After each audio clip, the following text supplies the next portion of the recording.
जा चुका है कि माननीय वित्त मंत्री जी के बजट भाषण की प्रतियां हार्ड कॉपी के रूप में उपलब्ध कराई जाएगी। अतः बजट प्रस्तुत हो जाने के पश्चात माननीय सदस्य कृपया बजट भाषण की अपनी अपनी प्रति प्रकाशन काउंटर से प्राप्त कर लें। आपको ये भी सूचित किया जाता है कि माननीय मंत्री द्वारा बजट प्रस्तुत किए जाने के पश्चात बजट की प्रतियां आपको मेंबर्स पोर्टल के माध्यम से भी उपलब्ध करा दी जाएगी। माननीय वित्त मंत्री Shrimati Nirmala Sitharaman.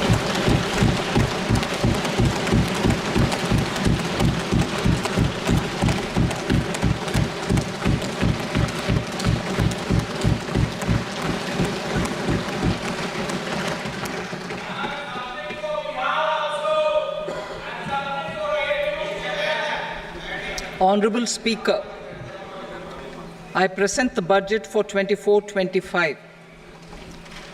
Introduction. The people of India have reposed their faith in the government led by Honorable Prime Minister Shri Narendra Modi and re-elected it for a historic third term under his leadership.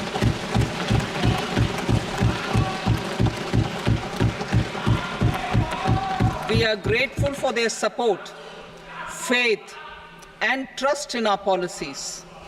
We are determined to ensure that all Indians, regardless of religion, caste, gender, and age, make substantial progress in realizing their life goals and aspirations. Global context.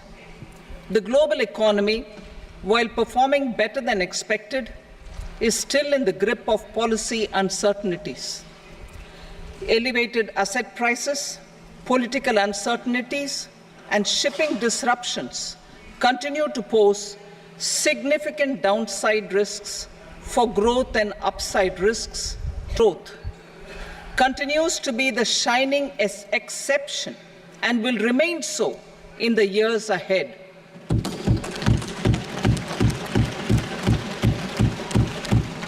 India's inflation continues to be low, stable, and moving towards the 4% target. Core inflation, that is non-food and non-fuel, currently is 3.1%. Steps are being taken to ensure supplies of perishable goods reach markets adequately. Interim budget. As mentioned in the interim budget, we need to focus on four major castes, namely the Garib, Mahilaye, Yuva, and Annadata, the poor, women, youth, and the farmer. For Annadata, we announced higher minimum support prices a month ago for all major crops, delivering on the promise of at least a 50% margin over costs. Pradhan Mantri Garib Kalyan Anna Yojana was extended for 5 years, benefiting more than 80 crore people. Administrative actions for approval and implementation of various schemes announced in the interim budget are well underway. The required allocations have been made. Budget theme. Turning attention to the full year and beyond in this budget, we particularly focus on employment, skilling, MSMEs, and the middle class. I am happy to announce the Prime Minister's package of 5 schemes and initiatives to facilitate employment, skilling, and other opportunities for 4.1 crore youth over a 5-year period, with a central outlay of 2 lakh crore rupees. I will speak about them shortly, while more details may be seen in the annexure. This year, I've made a provision of 1.48 lakh rupees, 1.48 lakh crore rupees for education employment, and skilling. Budget priorities. The people have given a unique opportunity to our government to take the country on the path of strong development and an all-round prosperity. In the interim budget, we promise to present a detailed roadmap for our pursuit of Vikasit Bharat.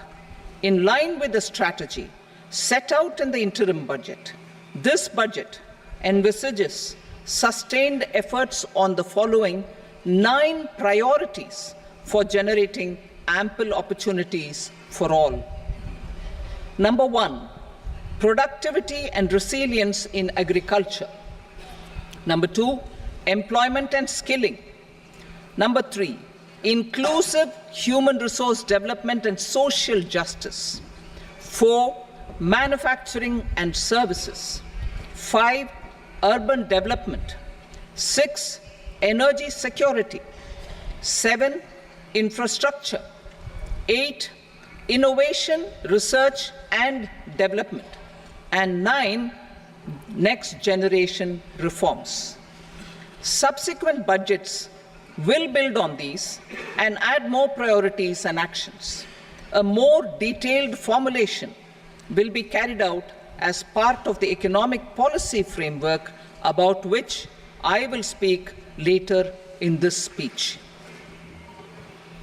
This budget details some of the specific actions to be initiated in the current year towards fulfillment of these priorities, with potential for transformative changes. The budget also covers some of the previously made announcements with intent to strengthen them and step up their implementation for expediting our journey towards the goal of Vikasit Bharat. Priority 1, productivity and resilience in agriculture. Transforming agricultural research. Our government will undertake a comprehensive review of the agricultural research setup to bring the focus on raising funding will be provided in challenge mode, including to the private sector.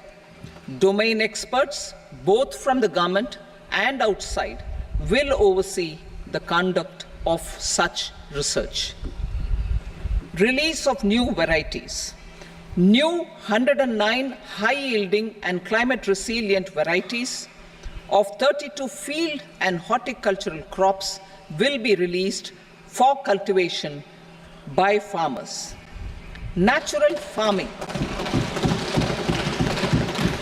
In the next 2 years, 1 crore farmers across the country will be initiated into natural farming, supported by certification and branding.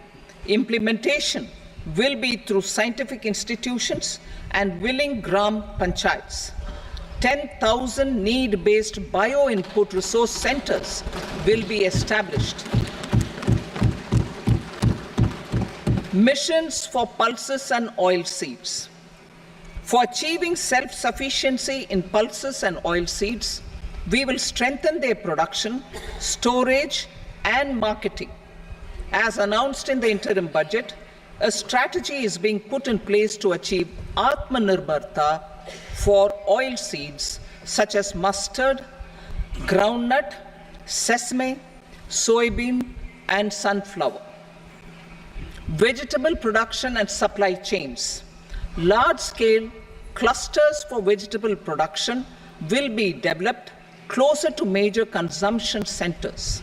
We will promote farmer-producer organizations, cooperatives, and startups for vegetable supply chains, including for collection and storage and marketing. Digital public infrastructure for agriculture. Buoyed by the success of the pilot project, our government, in partnership with the states, will facilitate the implementation of the digital public infrastructure in agriculture for coverage of farmers and their lands in 3 years. During this year, digital crop survey for Kharif using the DPI will be taken up in 400 districts.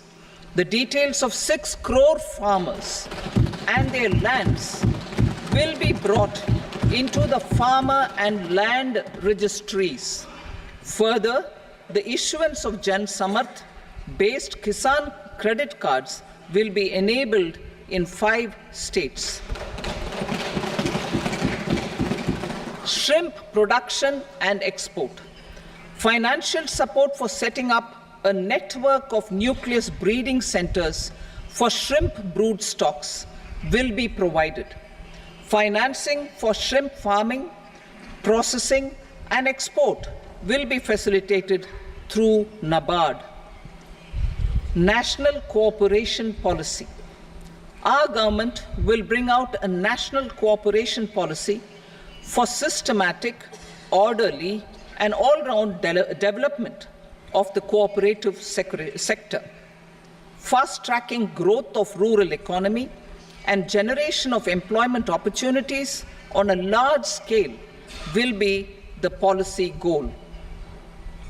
This year, I have made a provision of 1.52 lakh crore rupees for agriculture and allied sectors.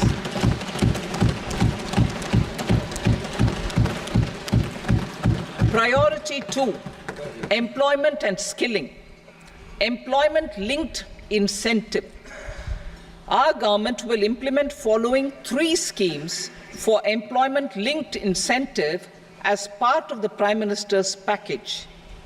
These will be based on enrollment in the EPFO and focus on recognition of first-time employees and support to employees and employers.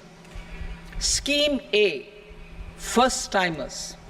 This scheme will provide 1 month wage to all persons newly entering the workforce in all formal sectors.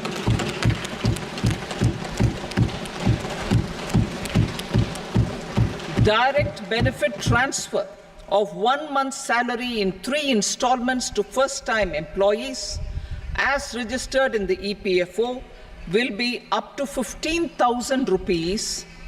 The eligibility limited to benefit 210 lakh youths.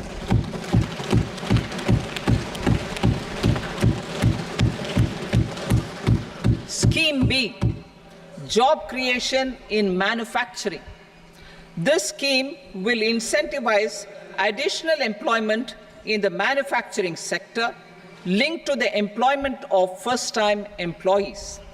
An incentive will be provided at specified scale directly both to the employee and the employer with respect to their EPFO contribution in the first 4 years of employment. The scheme is expected to benefit 30 lakh youth entering employment and their employers.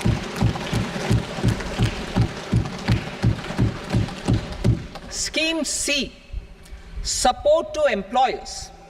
This employer-focused scheme will cover additional employment in all sectors. All additional employment within a salary of 1 lakh rupee per month will be counted. The government will reimburse to employers up to 3,000 rupees per month for 2 years towards the EPFO contribution for each additional employee.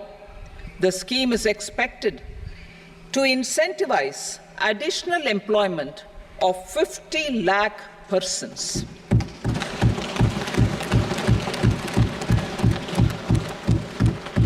Participation of women in the workforce. We will facilitate higher participation of women in the workforce through setting up of working women hostels in collaboration with industry and establishing creches. In addition, the partnership will seek to organize women-specific skilling programs and promotion of market access for women SHG enterprises. Skilling program. I'm happy to announce a new centrally sponsored scheme as the 4th scheme under the Prime Minister's package for skilling in collaboration with state governments and industry. 20 lakh youth will be skilled over a 5-year period.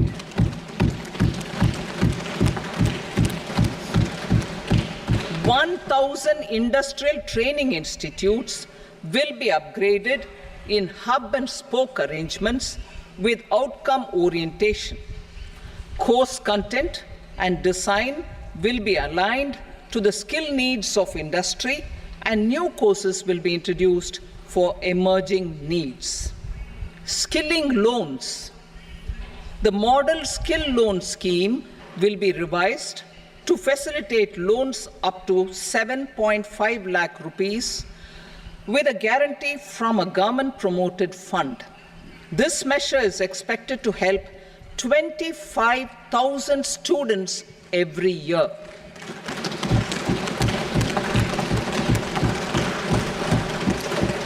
Education loans.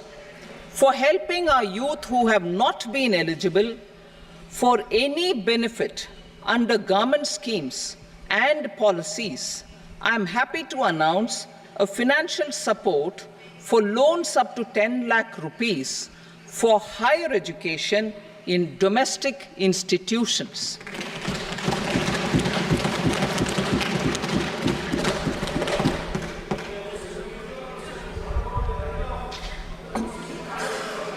E-vouchers for this purpose. E-vouchers for this purpose will be given directly to 1 lakh students every year for annual interest subvention of 3% of the loan amount. Priority 3, inclusive human resource development and social justice. Saturation approach. Our government is committed to all-round, all-pervasive, and all-inclusive development of people, particularly farmers, youth, women, and the poor. For achieving social justice comprehensively, the saturation approach of covering all eligible people through various programs, including those for education and health, will be adopted to empower them by implementation of schemes meant for supporting economic activities by craftsmen, artisans, self-help groups, scheduled caste, scheduled tribe, and women entrepreneurs and street vendors such as the PM Vishwakarma, PM Swanidhi, National Livelihood Missions, and Stand Up India will be stepped up. Purvodaya. The states in the eastern part of the country are rich in endowments and have strong cultural traditions. We will formulate a plan, Purvodaya, for the all-round development of the eastern region of the country, covering Bihar, Jharkhand, West Bengal, Odisha, and Andhra Pradesh. This will cover human resource development, infrastructure, and generation of economic opportunities to make the region an engine to attain Vikasit Bharat. On the Amritsar-Kolkata industrial corridor, we will support development of an industrial node at Gaya. This corridor will catalyze industrial development of the eastern region. The industrial node at Gaya will also be a good model for developing our ancient centers of cultural importance into future centers of modern economy. This model shall showcase Vikas B, Virasat B in our growth trajectory. We will also support development of road connectivity projects, namely 1. Patna-Purnia Expressway, 2. Buxar-Bhagalpur Expressway, 3. Bodh Gaya, Rajgir, Vaishali and Darbhanga spurs, and 4. Additional 2-lane bridge over River Ganga at Buxar at a total cost of 26,000 crore rupees.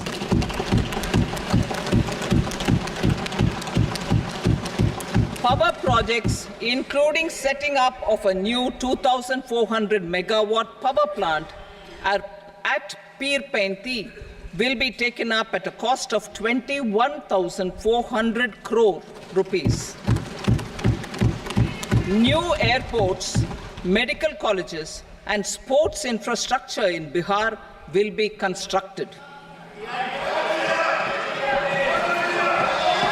An additional allocation to support capital investments will be provided. The requests of Bihar government for external assistance from multilateral development banks will be expedited.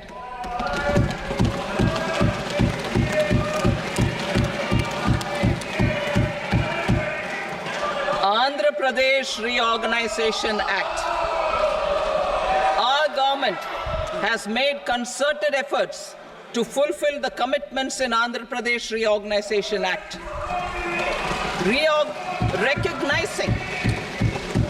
Recognizing the state's need for the capital, recognizing the state's need for a capital, we will facilitate special financial support through multilateral development agencies. In the current financial year, 15,000 crore rupees will be arranged with additional amounts in future years.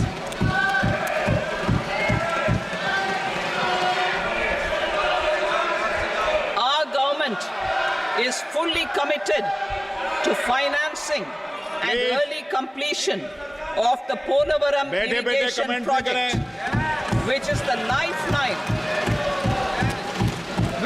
lifeline for Andhra Pradesh and its farmers.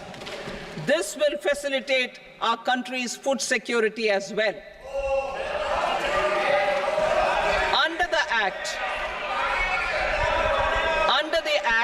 Andhra Pradesh Reorganization Act, for promoting industrial development, funds will be provided for essential infrastructure such as water, power, railways, and roads in Kopparthi node on the Visakhapatnam-Chennai industrial corridor and Varavakal node on the Hyderabad-Bangalore industrial corridor.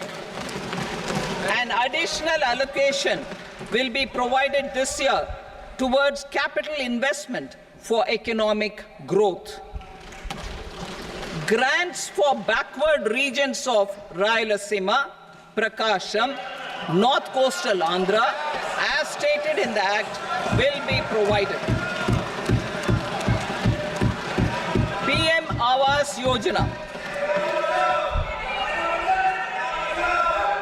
3 crore additional houses under the PM Awas Yojana in rural and urban areas in the country have been announced, for which the necessary allocations are being made. Women-led development. For promoting women-led development, the budget carries an allocation of more than 3 lakh crore for schemes benefiting women and girls. This signals our government's commitment for enhancing women's role in economic development. Pradhan Mantri Janjatiya Unnat Gram Abhiyan. For improving the socio-economic condition of tribal communities, we will launch the Pradhan Mantri Janjatiya Unnat Gram Abhiyan by adopting saturation coverage for tribal families in tribal majority villages and aspirational districts.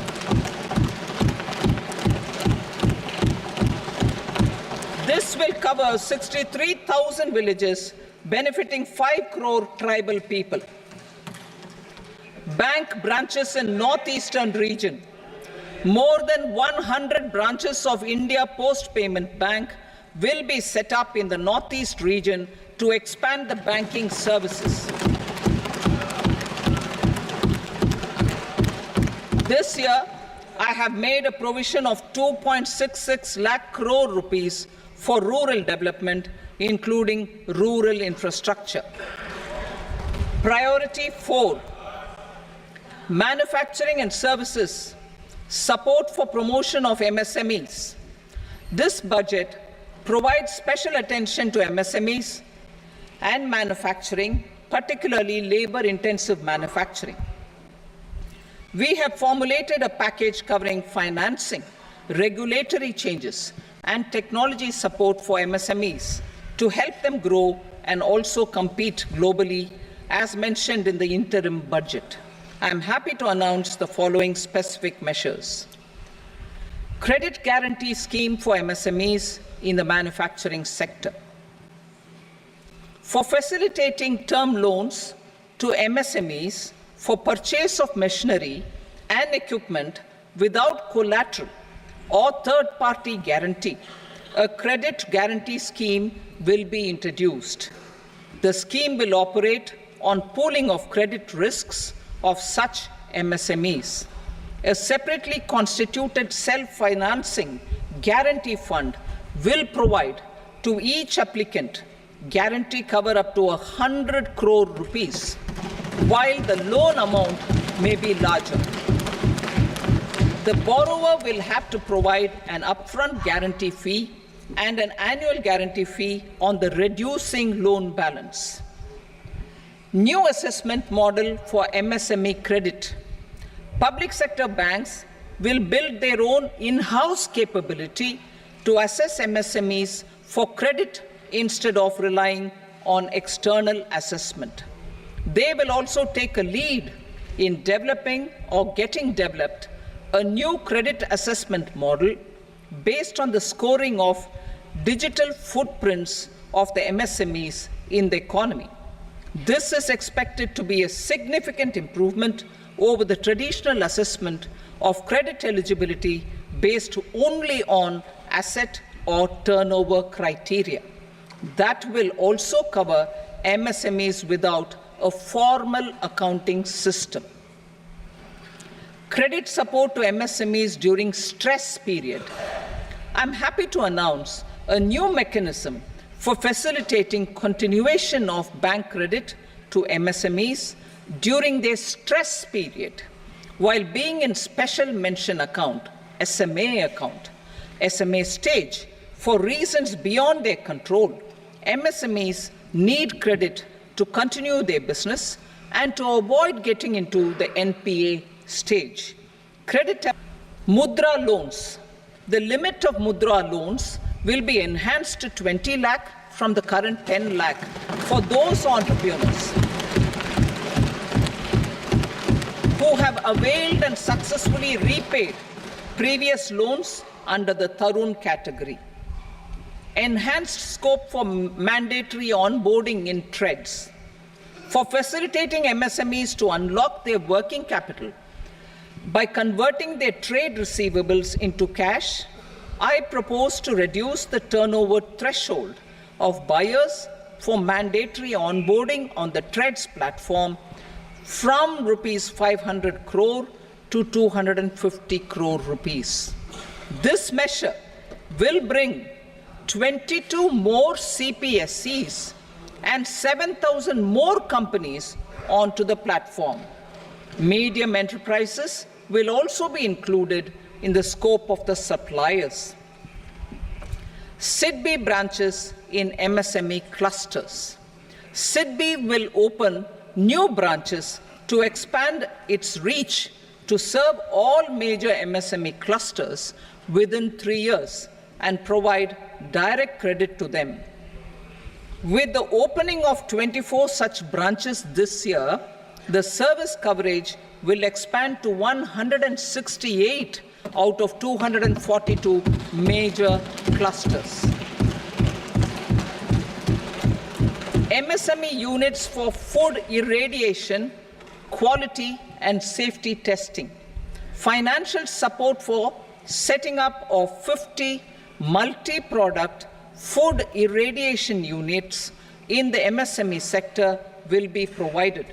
Setting up of 100 food quality and safety testing labs with NABL accreditation will be facilitated. E-commerce export hubs to enable MSMEs and traditional artisans to sell their products in international markets. E-commerce export hubs will be set up in public-private partnership mode. These hubs, under a seamless regulatory and logistic framework, will facilitate trade and export-related services under one roof. Measures for promotion of manufacturing and services. Internship in top companies. As the fifth scheme under Prime Minister's package, our government will launch a comprehensive scheme for providing internship opportunities in 500 top companies to 1 crore youth in 5 years. They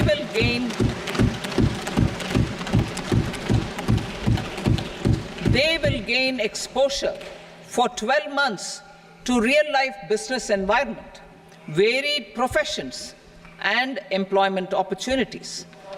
An internship allowance of 5,000 per month, 5,000 rupees per month, along with a one-time assistance of 6,000 rupees will be provided. Companies will be expected to bear the training cost and 10% of their internship cost from their CSR funds. Industrial parks.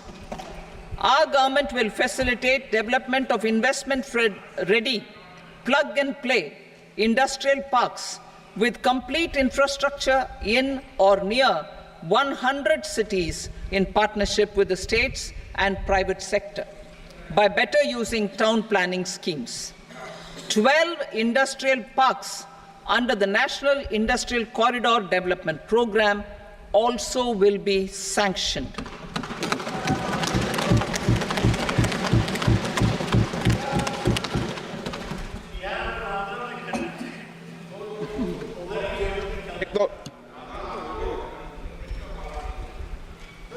Veji member, no, please, Petty.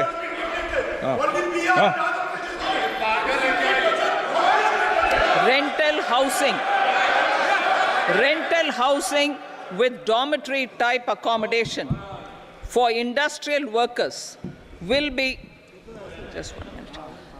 Rental housing, I repeat, rental housing with dormitory type accommodation for industrial workers will be facilitated in PPP mode with VGF support and commitment from anchor industries. Shipping industry will be implemented to improve the share of Indian shipping industry and generate more employment. Critical mineral mission.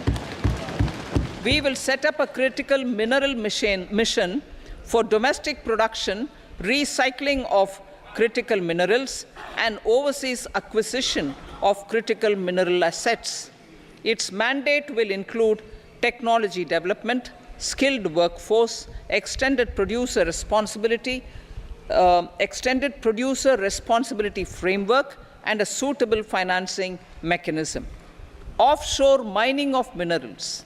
Our government will launch the auction of the first tranche of offshore blocks for mining, building on the exploration already carried out. Digital public infrastructure applications.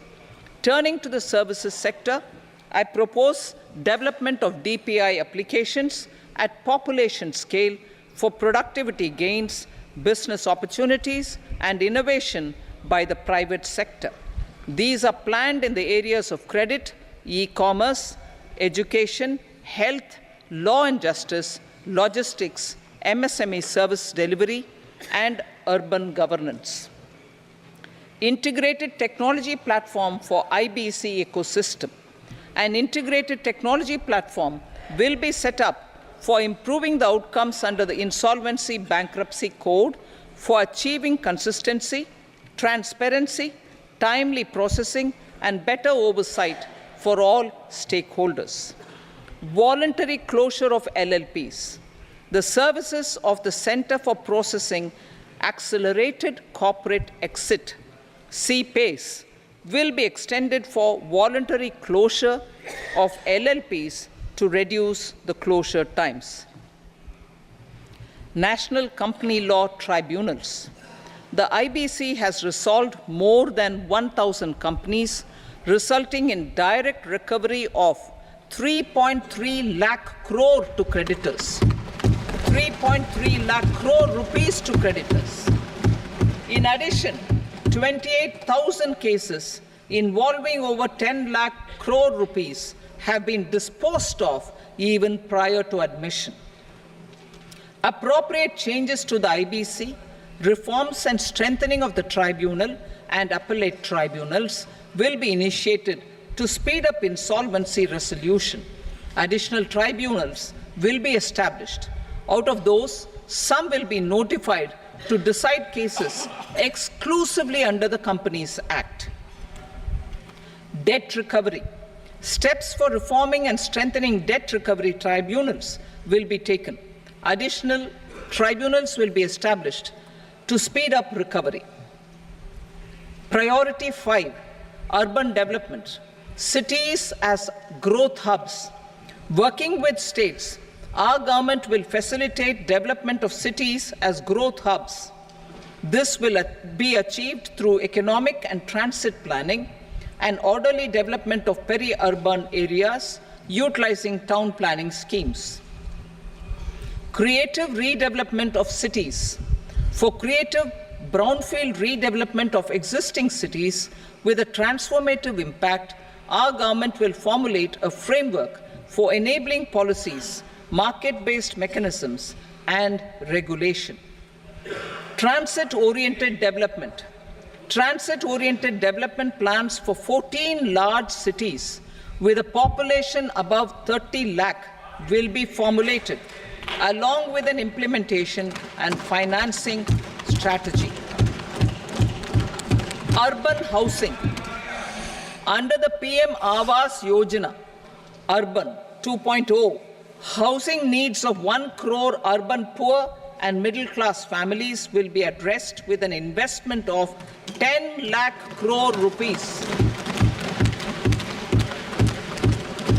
This will include the central assistance of 2.2 lakh crore rupees in the next 5 years. A provision of interest subsidy to facilitate loans at affordable rates is also envisaged. In addition, enabling policies and regulations for efficient and transparent rental housing markets with enhanced availability will also be put in place. Water supply and sanitation. In partnership with state governments and multilateral development banks, we will promote water supply, sewage treatments, and solid waste management projects and services for 100 large cities through bankable projects. These projects will also envisage use of treated water for irrigation and filling up of tanks in nearby areas. Street markets. Building on the success of PM Swanidhi scheme in transforming the lives of street vendors, our government envisions a scheme to support each year over the next 5 years the development of 100 weekly hearts or street food hubs in select cities. Stamp duty. We will encourage states which continue to charge high stamp duty to moderate the rates for all and also consider further lowering duties for properties purchased by women. This reform will be made an essential component of urban development schemes. Priority 6, energy security, energy transition. In the interim budget, I had announced our strategy to sustain high and more resource-efficient economic growth, along with the energy security in terms of availability, accessibility, and affordability. We will bring out a policy document on appropriate energy transition pathways that balances the imperatives of employment, growth, and environmental sustainability. PM Surya Ghar Muft Bijli Yojana. PM Surya Ghar Muft Bijli Yojana. In line with the announcement in the interim budget,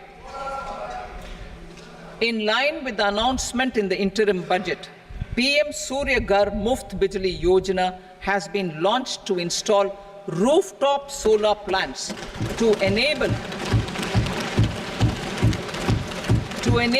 1 crore households obtain free electricity up to 300 units every month. The scheme has generated remarkable response with more than 1.28 crore registrations and 14 lakh applications, and we will further encourage it. Pumped storage policy. A policy for promoting pumped storage projects will be brought out for electricity storage and facilitating smooth integration of the growing share of renewable energy with its variable and intermittent nature in the overall energy mix. Research and development of small and modular nuclear reactors.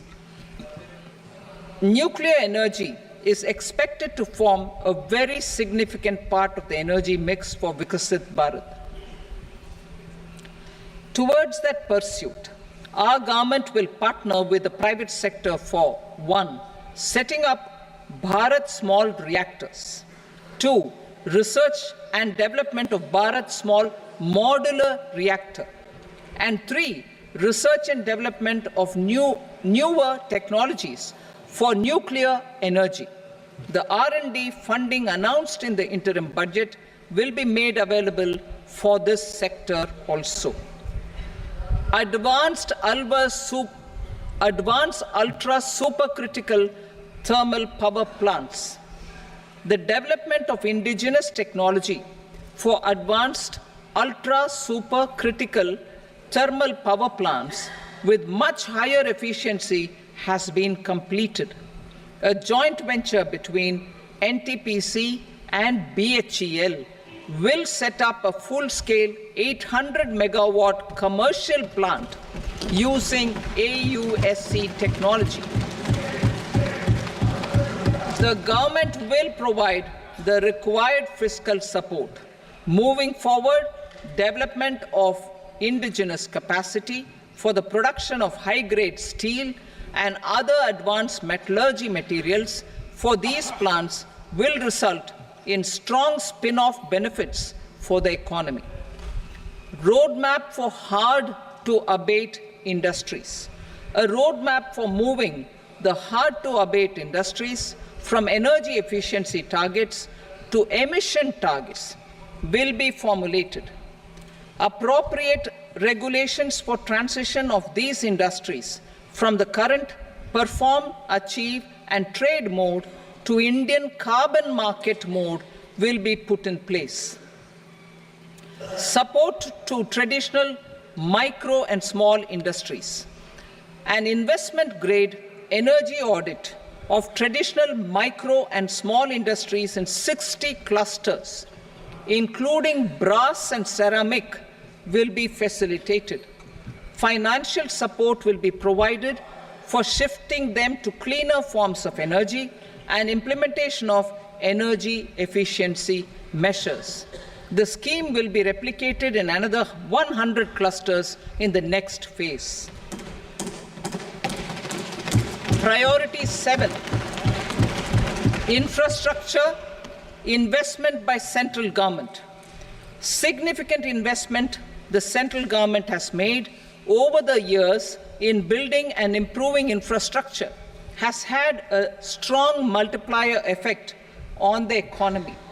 We will endeavor to maintain strong fiscal support for infrastructure over the next 5 years in conjunction with imperatives of other priorities and fiscal consolidation.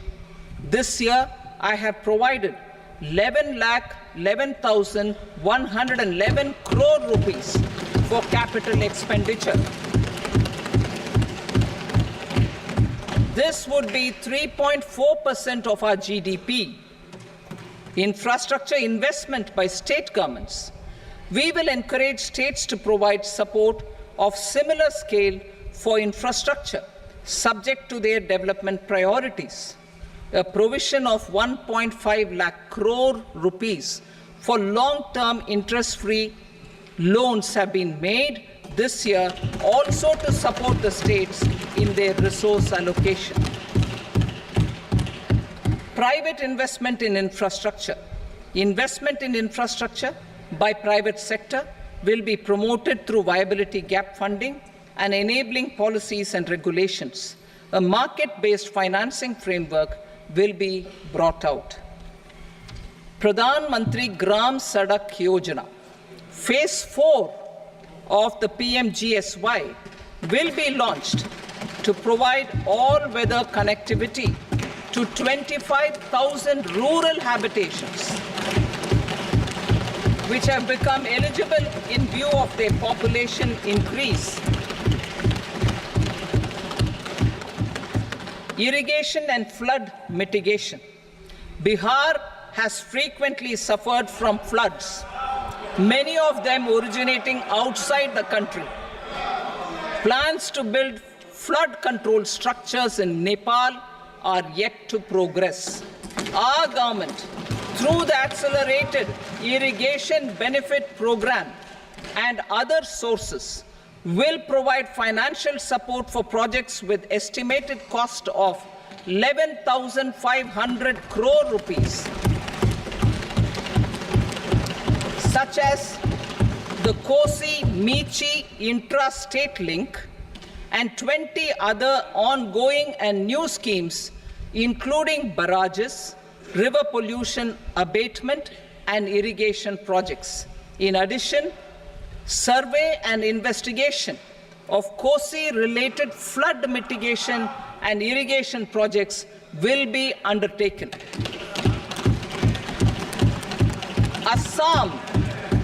Assam grapples with floods every year by the Brahmaputra River and its tributaries originating outside India. We will provide assistance to Assam for flood management and related projects.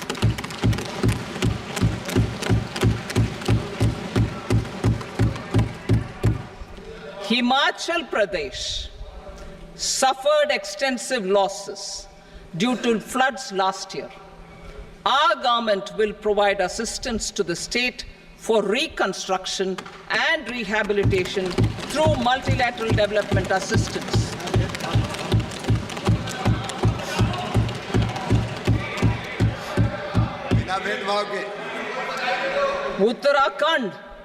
Uttarakhand too suffered losses due to cloudbursts and massive landslides. We will provide assistance to the state. Recently, Sikkim witnessed devastating flash floods and landslides to the state. Tourism has always been a part of our civilization. Our efforts in positioning India as a global tourist destination will also create jobs, stimulate investments, and unlock economic opportunities for other sectors. In addition to the measures outlined in the interim budget, I propose the following measures. Vishnupad Temple at Gaya and Mahabodhi Temple at Bodh Gaya in Bihar are of immense spiritual significance. Comprehensive development of Vishnupad Temple Corridor and Mahabodhi Temple Corridor will be supported, modeled on the successful Kashi Vishwanath Temple Corridor to transform them into world-class pilgrim and tourist destinations. Rajgir holds immense religious significance for Hindus, Buddhists and Jains. The 20th Tirthankara Muniswarata temple in the Jain temple complex is ancient. The Saptarishi or the 7 hot springs form a warm water Brahmkund that is sacred. A comprehensive development initiative for Rajgir will be undertaken. Our government will support the development of Nalanda as a tourist center, besides reviving Nalanda University to its glorious stature. Odisha's scenic beauty, temples, monuments, craftsmanship, wildlife sanctuaries, natural landscapes, and pristine beaches make it an ultimate tourism destination. Our government will provide assistance for their development to Odisha as well. Priority 8, innovation, research and development. We will operationalize the Anusandhan National Research Fund for basic research and prototype development. Further, we will set up a mechanism for spurring private sector-driven research and innovation at commercial scale with a financing pool of 1 lakh crore rupees in line with the announcement in the interim budget. Space economy. With our continued emphasis on expanding the space economy by 5 times in the next 10 years, a venture capital fund of 1,000 crore rupees will be set up. Priority 9, next generation reforms. Economic policy framework. We will formulate an economic policy framework to delineate the overarching approach to economic development and set the scope of the next generation of reforms for facilitating employment opportunities and sustaining high growth. Our government will initiate and incentivize reforms for 1. Improving productivity of factors of production, and 2. Facilitating markets and sectors to become more efficient. These reforms will cover all factors of production, namely land, labor, capital, and entrepreneurship, and technology as an enabler of improving total factor productivity and bridging inequality. Effective implementation of several of these reforms requires collaboration between the center and the states and building consensus as development of the country lies in development of the states. For promoting competitive federalism and incentivizing states for faster implementation of reforms, I propose to earmark a significant part of the 50-year interest-free loan. Working with the states, we will initiate the following reforms.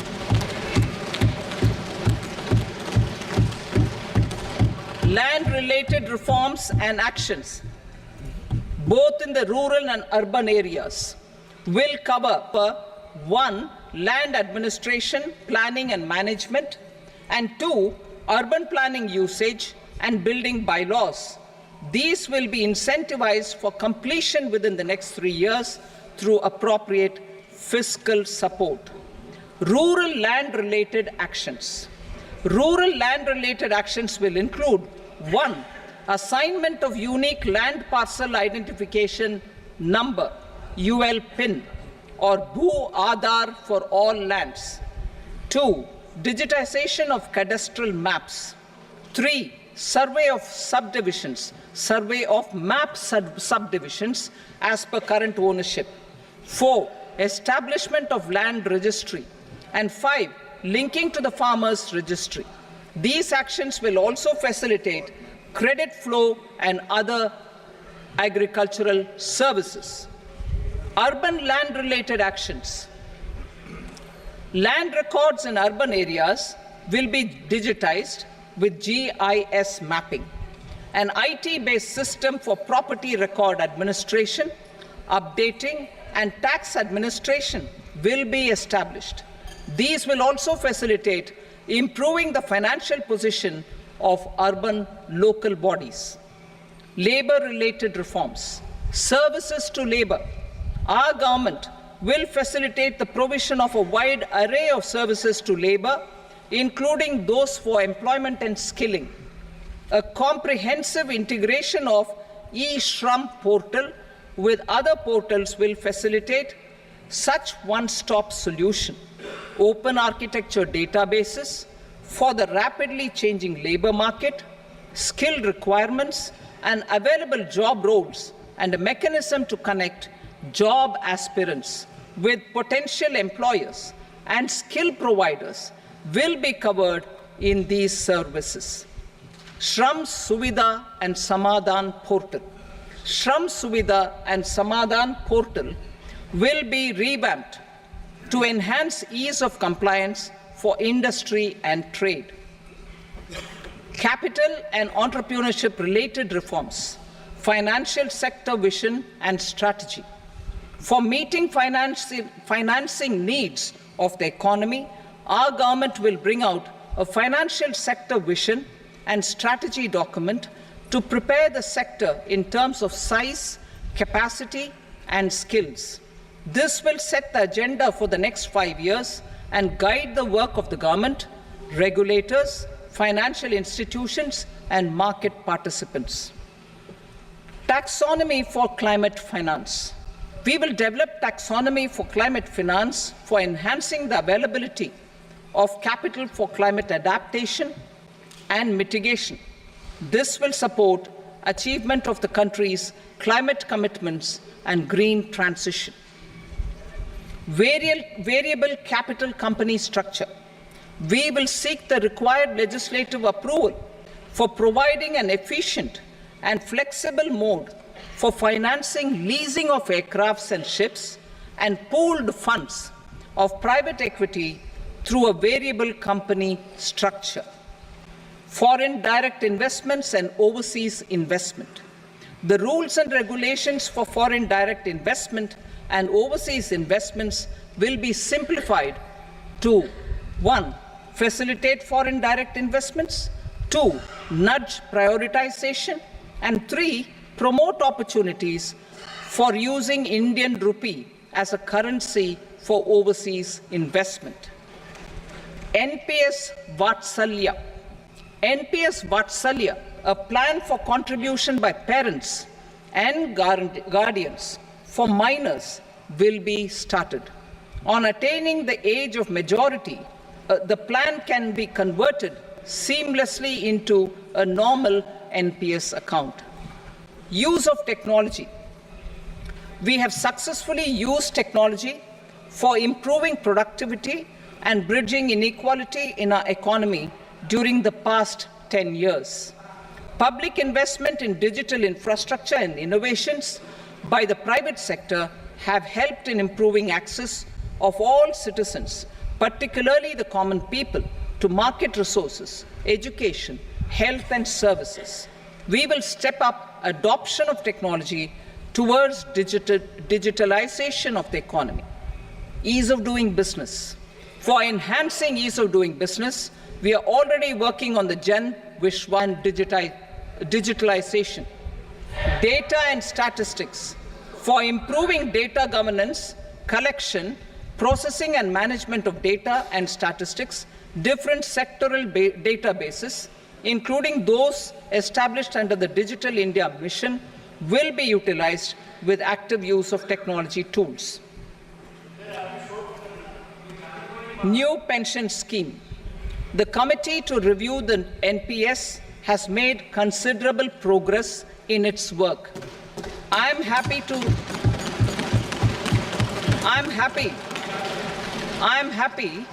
that the staff side of the National Council of the Joint Consultative Machinery for Central Government Employees has taken a constructive approach.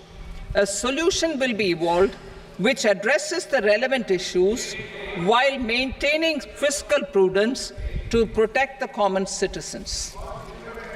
Budget estimates for 24-25. For the year 24-25, total receipts other than borrowings and the total expenditure are estimated at 32.07 lakh crore rupees and 48.21 lakh crore rupees respectively. The net tax receipts are estimated at 25.83 lakh crore rupees.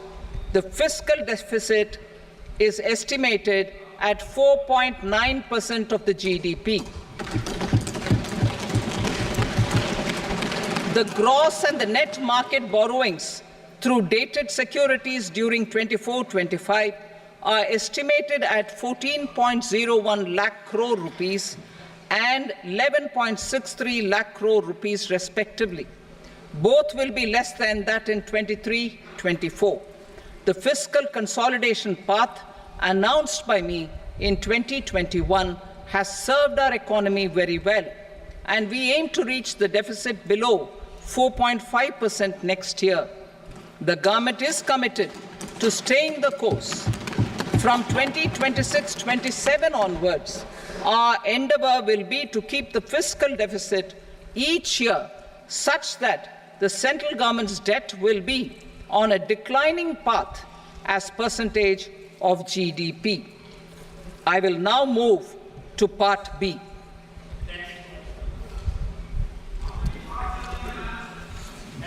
Indirect taxes. Sir, I start with GST. It has decreased tax incidence on the common man, reduced compliance burden and logistics cost for trade and industry, and enhanced revenues of the central and the state governments. It is a success of vast proportions. To multiply the benefits of GST, we will strive to further simplify and rationalize the tax structure and endeavor to expand it to the remaining sectors. My proposals for customs duties intend to support domestic manufacturing, deepen local value addition, promote export competitiveness, and simplify taxation while keeping the interest of the general public and consumers surmount. In Budget 22-23, we reduced the number of customs duty rates. I propose to undertake a comprehensive review of the rate structure over the next 6 months to rationalize and simplify it for ease of trade, removal of duty inversion, and reduction of disputes. I shall now take up sector-specific customs duty proposals. Medicine and medical equipments.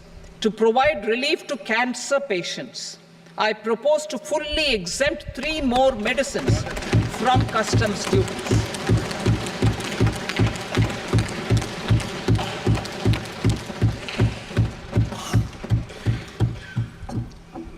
I also propose changes in the BCD on X-ray tubes and flat panel detectors for use in medical X-ray machines under the phased manufacturing program so as to synchronize them with the domestic capacity addition.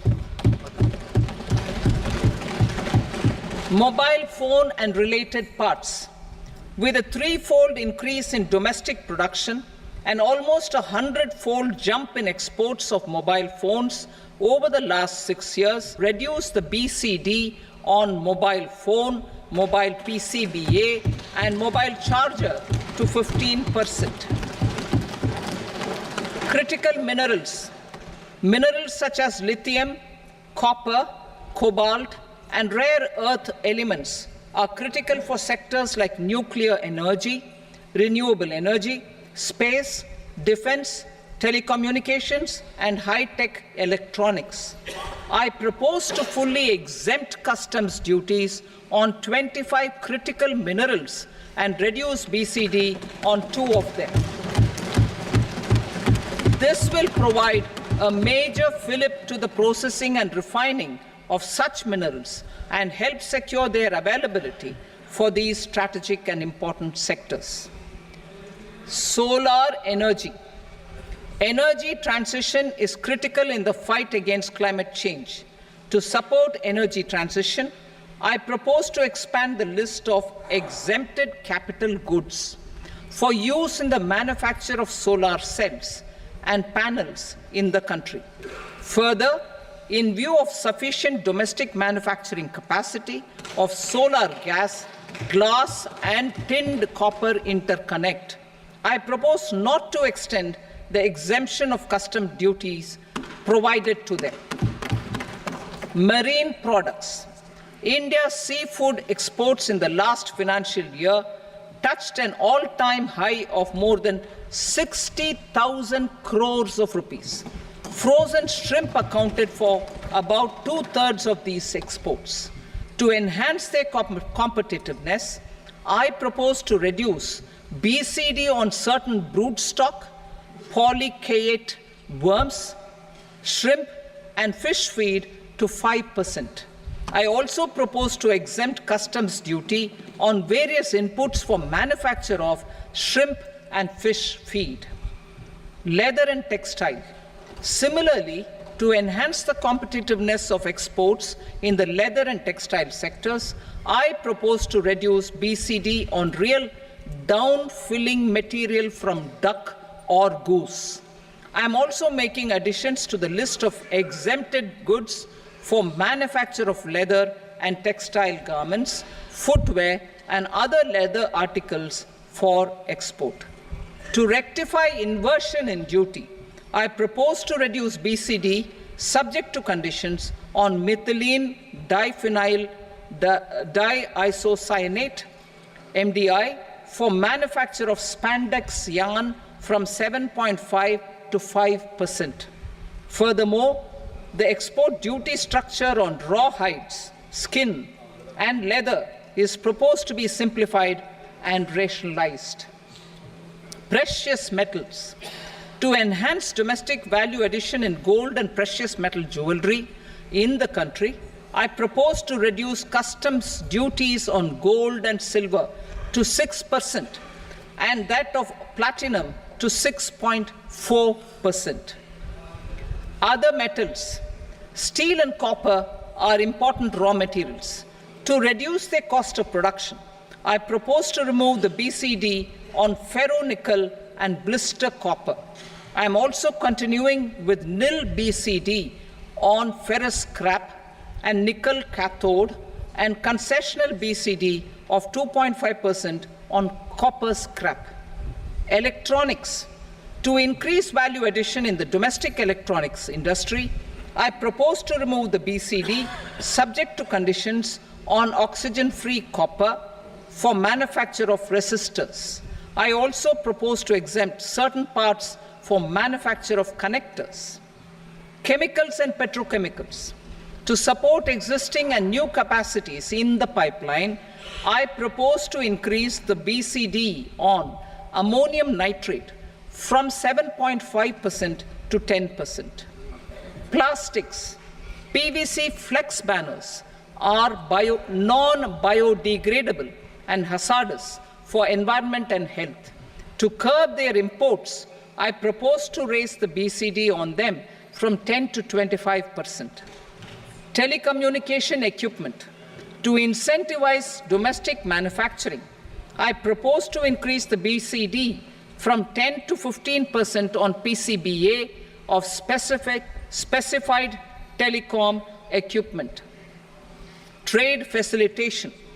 To promote, I propose to extend the period for export of goods imported for repairs from 6 months to 1 year. I'll read that again.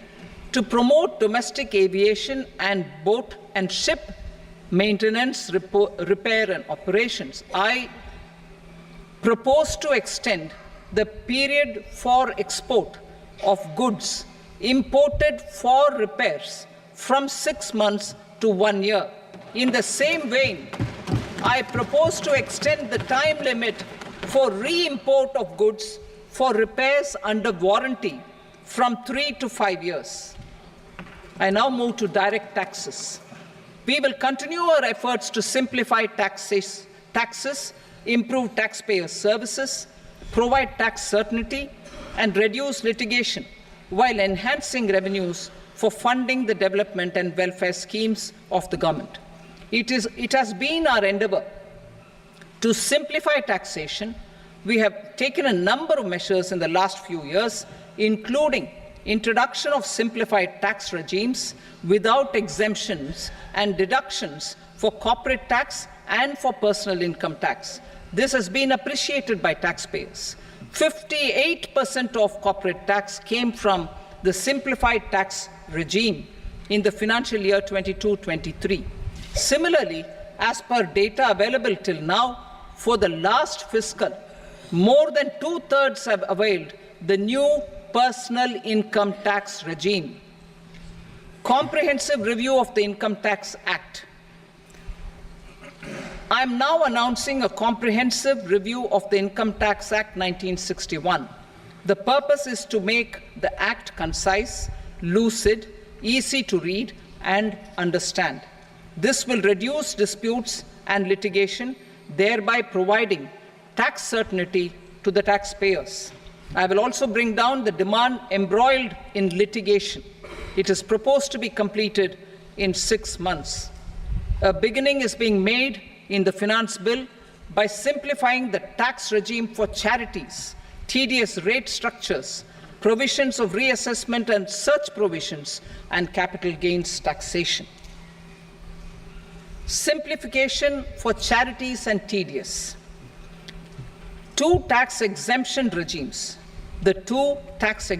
regimes for charities are proposed to be merged into one.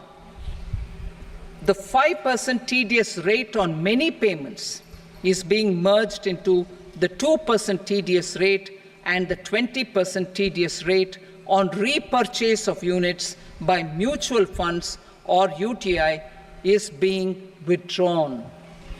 Tedious rate on e-commerce operators is proposed to be reduced from 1 to 0.1%. Moreover, credit of TCS is proposed to be given in the TDS to be deducted on salary.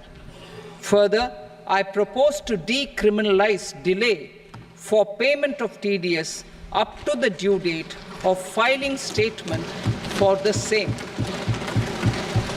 I also plan to provide a standard operating procedure for TDS defaults and simplify and rationalize the compounding guidelines for such defaults. Simplification of reassessment. I propose to thoroughly simplify the provisions for reopening and reassessment. An assessment hereinafter can be reopened beyond 3 years from the end of the assessment year only if the escaped income is 50 lakh rupees or more, up to a maximum period of 5 years from the end of the assessment year. Even in such cases, a time limit of 6 years before the year of the search, as against the existing time limit of 10 years, is being proposed. This will reduce tax uncertainty and disputes. Simplification and rationalization of capital gains. Capital gains taxation is also proposed to be hugely simplified.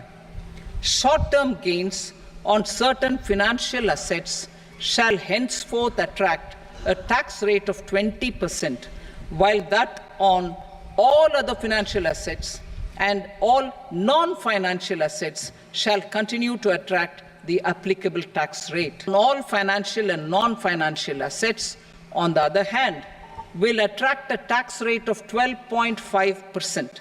For the benefit of the lower and the middle income classes, I propose to increase the limit of exemption of capital gains on certain financial assets to 1.25 lakh rupees per year. Listed financial assets held for more than a year will be classified as long-term, while unlisted financial assets and all non-financial assets will have to be held for at least 2 years to be classified as long-term. Unlisted bonds and debentures, debt mutual funds, and market-linked debentures, irrespective of holding period, however, will attract tax on capital gains at applicable rates. Taxpayer services. All the major taxpayer services under GST and most services under customs and income tax have been digitalized.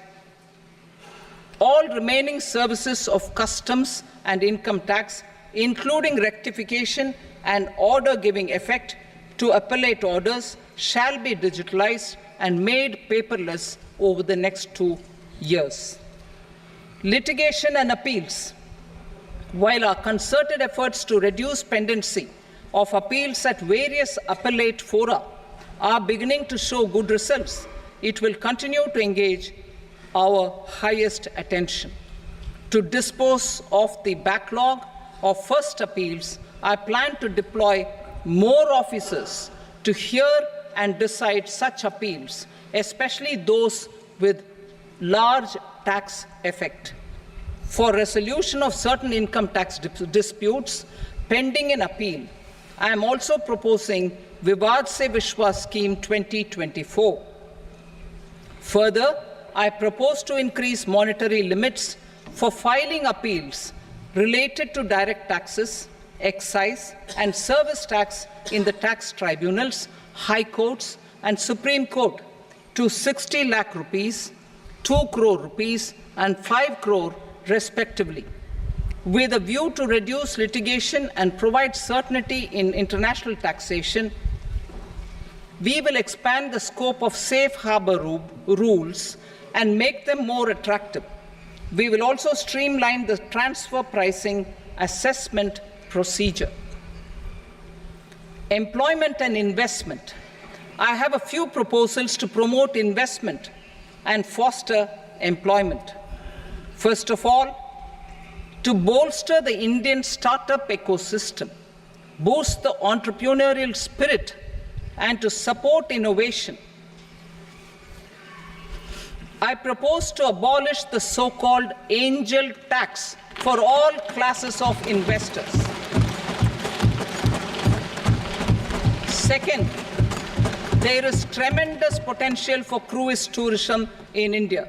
To give a fillip to this employment-generating industry, I am proposing a simpler tax regime for foreign shipping companies operating domestic cruises in the country.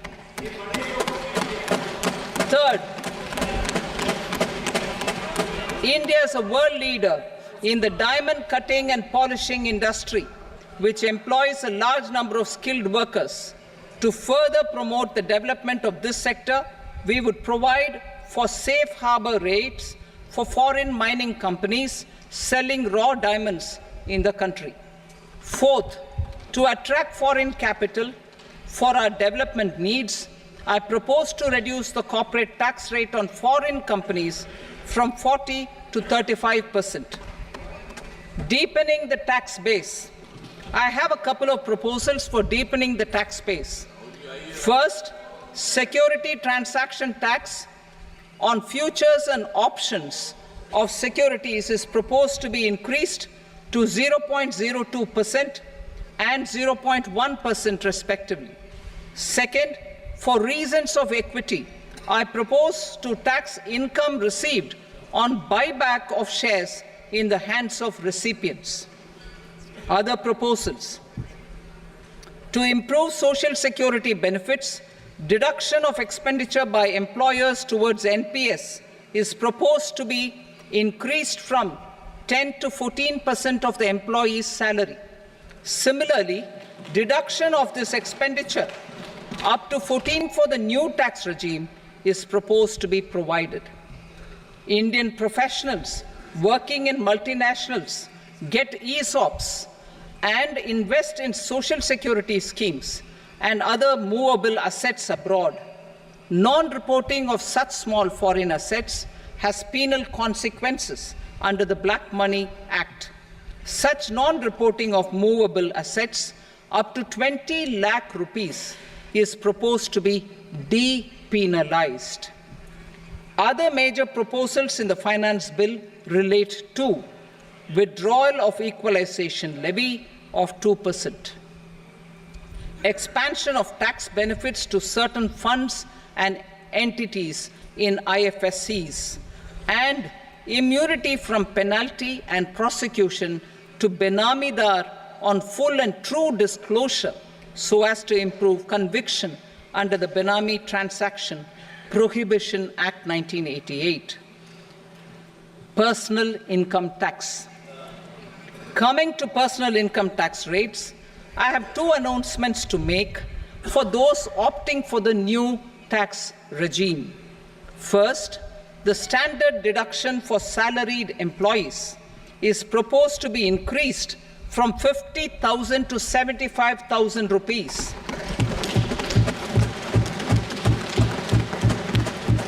Similarly, deduction on family pension for pensioners is proposed to be enhanced from 15,000 to 25,000 rupees. This will provide relief to about 4 crore salaried individuals and pensioners.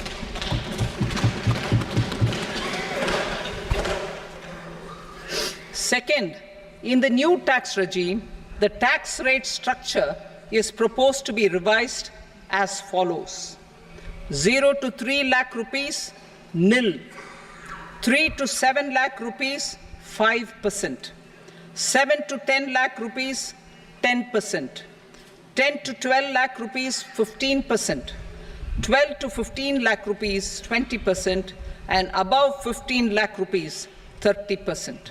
As a result of these changes, a salaried employee in the new tax regime stands to save up to 17,500 rupees in income tax.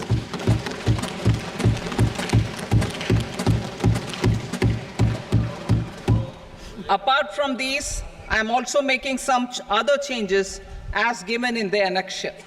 As a result of these proposals, revenue of about 37,000 crore, that is 29,000 crore in direct taxes and 8,000 crore in indirect taxes, will be foregone, while revenue of about 30,000 crore rupees will be additionally mobilized. Thus, the total revenue foregone is about 7,000 crores annually.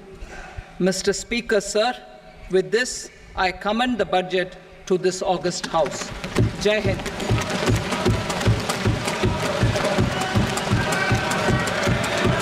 Item number 2.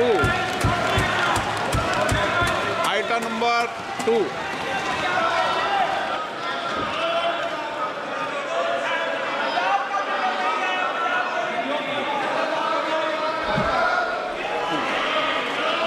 Sir, with your permission, I rise to lay on the table the following statements under Section 3 of the Fiscal Responsibility and Budget Management, FRBM Act 2003, Medium-Term Fiscal Policy cum Fiscal Policy Strategy Statement, and Macroeconomic Framework Statement.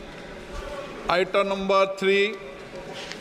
Sir, with your permission, I rise to move for leave to introduce the Finance Number 2 Bill 2024. प्रश्न ये कि विधेयक को पुनर्स्थापित करने की अनुमति प्रदान की जाए। जो सदस्य इसके पक्ष में हाँ कहें, जो सदस्य विरोध में ना कहें। मेरे विचार में निर्णय हाँ वालों के पक्ष में अनुमति प्रदान की जाती है। माननीय मंत्री जी, अब विधेयक पुनर्स्थापित करें। Sir, I introduce the bill. Item number 4. The Union Territory of Jammu and Kashmir budget. Picture of the Union Territory of Jammu Kashmir for the year 24-25. सभा की कार्रवाई कल बुधवार दिनांक 24 जुलाई 2024 को प्राप्त 11 बजे तक के लिए स्थगित की जाती है।